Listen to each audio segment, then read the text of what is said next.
It's 8:15. We are coming off the Independence Day holiday, and if you had a drink at your 4th of July barbecue, whether you realized it or not, you're helping to contribute to the state's tax revenue.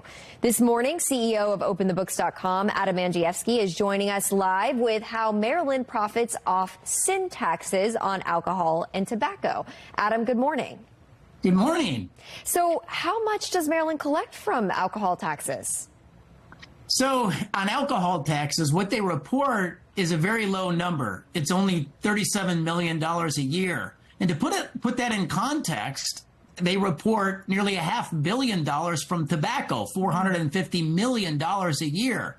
So why such a low number? Well, Maryland is only reporting the alcohol taxes from producers, from manufacturers of alcohol. So it's only $37 million a year. They make, for all of us, when we buy a drink, it's a 9% sales tax versus a normal 6% sales tax. Maryland is just reporting all of that within its general sales tax revenues, and they're not actually breaking it out. So on alcohol, it's a transparency problem. That's really interesting. And it's not just the customers that are directly paying this tax, right? So customers pay a 9% tax on the sale of alcohol versus a 6% general sales tax. So the $37 million doesn't include all of the customer-driven purchases on sales taxes.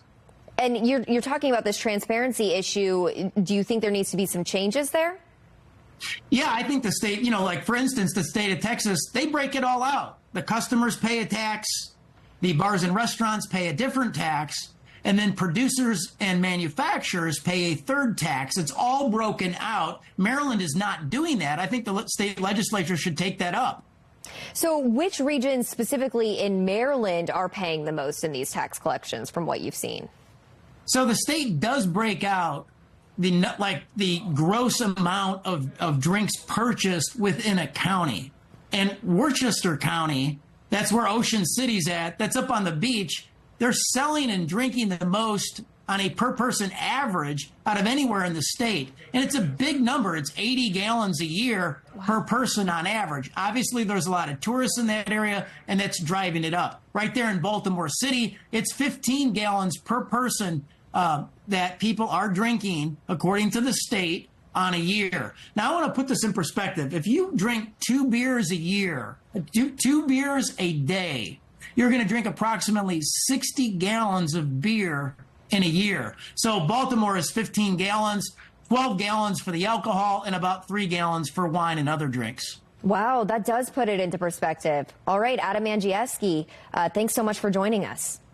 Thank you.